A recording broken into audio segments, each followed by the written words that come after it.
Jakatarup.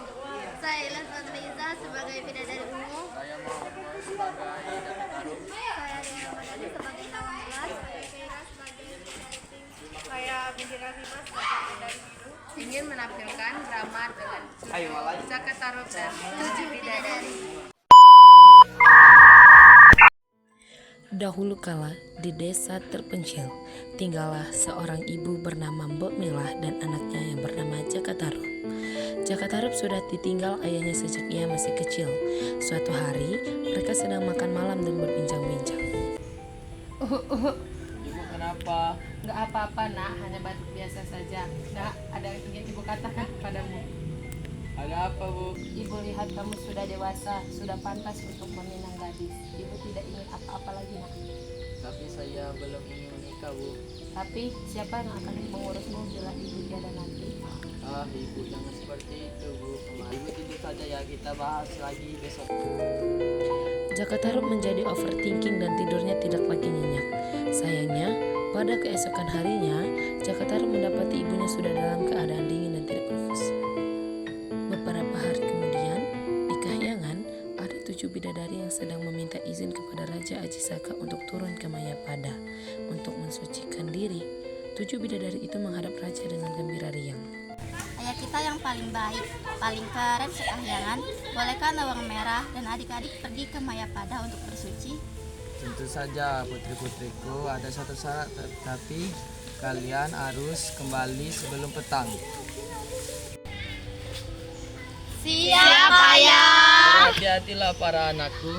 Para bidadari sangat senang sekali karena diperbolehkan mengunjungi Mayapada. Mereka turun ke bumi bersama-sama untuk mensucikan diri di salah satu sungai dekat dengan rumah Jakatarup. Jakatarup yang masih dirundung duka dan ingin menenangkan diri, ia pun pergi ke hutan untuk berburu rusa.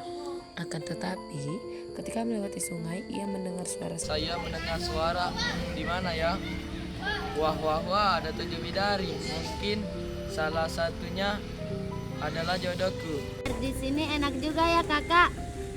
Iya ya adik, gara-gara air di Kahyangan mati karena ayah nunggak PDAM, jadi kita harus bersuci di sini. Kerajaan elit bayar PDAM sulit. Cuan! Jakatarup mengintip para bidadari dari balik batu. Ternyata di batu tempat mengintip itu ada selendang para bidadari yang diletakkan begitu saja. Jakatarup ingat permintaan ibunya untuk segera menikah. Akhirnya, ia mengambil satu selendang dengan harapan akan ada satu orang yang tertinggal karena mencarinya. Ecup kembang kucup, yang mana yang diecup? Hari sudah mulai gelap. Sesuai seruan ayahanda raja, para bidadari bergegas untuk kembali ke Kahyangan. Tetapi, ketika mengambil selendang, milik Nawang Wulan tidak ditemukan.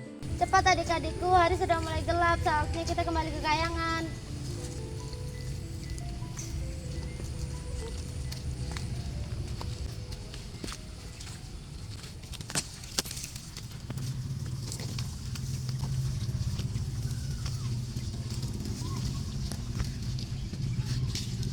Tapi kak, selendang kuningku tidak ada. Aku tidak bisa pulang tanpa selendang itu. Selendang kakak Nawang Wulan tadi ada di samping selendangku. Aku juga sudah mencoba mencari selendang adik Nawang Wulan, tapi tak kunjung kutemukan juga. Iya kak, aku juga sudah mencarinya. Apa yang harus kita lakukan? Kita tidak bisa terus-terusan ke sini. Kita harus kembali ke Mayapada juga untuk hari ini. Lalu bagaimana dengan aku? Mungkin ini sudah takdirmu adik Nawang Wulan. Tidak. 6 bidadari cantik itu akhirnya meninggalkan Nawang Wulan sendirian. Jakatarup yang melihatnya menangis, akhirnya menghampirinya dan menawarkan tempat untuk tinggal karena ia tinggal sendirian. Mengapa engkau menangis, gadis cantik? Selendang kuningku telah hilang. Aku tidak bisa kembali ke Kahyangan. Kayaknya kamu seorang bidadari. Tidak usah takut begitu. Aku tidak akan melukaimu. Bagaimana engkau tinggal di rumahku saja? Kamu bisa tinggal di rumahku kapanpun saja. Terima kasih. Namamu siapa? Nama aku Nawang Wulan. Namamu cukup bagus. Aku Jakatarup, ayo ikut aku. Nawang Wulan akhirnya mengikuti Jakatarup ke rumahnya. Ia tidak memiliki pilihan lain selain menerima tawaran Jakatarup. Hari demi hari dia lalui. Jaka Tarub dan Nawang Wulan akhirnya menikah dan memiliki putri cantik bernama Nawang Asih. Ia kini sudah berusia belasan tahun. Pada suatu sore yang cerah, Nawang Wulan sedang memasak nasi di tungku. Kau lakukan Aninda? Aku sedang memasak nasi. Bolehkah aku meminta tolong kepadamu? Minta tolong untuk apa Aninda? Tolong jagakan kukusan nasi ini. Tapi jangan sekali karena membuka tutup kukusan ini. Kanda menepati janji. Memangnya Aninda mau pergi kemana? Aku mau pergi ke sungai untuk mencuci pakaian, Kanda. Baiklah, saya akan janji akan menjaganya. Setelah Nawang Wulan pergi, Jaka Tarub merasa penasaran dengan isi dari kukusan itu. Ia pun membuka kukusan itu dan melanggar janjinya. Ia sangat terkejut pada apa yang dilihatnya. Selama ini Nawang Wulan memasak setangkai padi. Pantas saja padi di Lumbuk sangat banyak. Setelah Nawang Wulan pergi, Jaka Tarub merasa penasaran dengan isi dari kukusan itu. Ia pun membuka kukusan itu dan melanggar janjinya. Ia sangat terkejut pada apa yang dilihatnya. Nawang Wulan tiba-tiba datang sepulang dari mencuci pakaian di sungai. Sedang apakah kau, Kanda? Aku tidak sedang apa-apa Aninda. Tidak, kamu telah melanggar janjimu. Aku sudah berpesan kepadamu untuk tidak membuka tutup saji itu. Tapi apa? Kanda malah membuka tutup saji itu. Sekarang hilanglah kesaktianmu, Kanda. Sejak peristiwa itulah, Nawang Wulan harus menumbuk beras untuk dimasak. Pada suatu saat, ketika akan mengambil beras dari lumbung, ia mendapati selendangnya yang disembunyikan Jaka Tarub berada di dalam lumbung beras. Selama ini Jaka Tarub lah yang menyembunyikan selendangku. Setelah bertahun-tahun akhirnya aku bisa kembali ke kayangan. Setelah Nawang Wulan menemukan selendangnya, ia pun kembali ke kayangan dan bertemu dengan keluarganya. Ia pun meninggalkan Jaka Tarub dan putrinya Nawang Asih. Karena aku, Kanda, aku harus pergi dari sini. Tapi Dinda, bagaimana dengan anak kita Nawang Asih? Jaga anak kita, Kanda. Tapi Dinda, aku tidak sanggup menjaganya seorang diri. Aku percaya Kanda pasti bisa menjaga anak kita.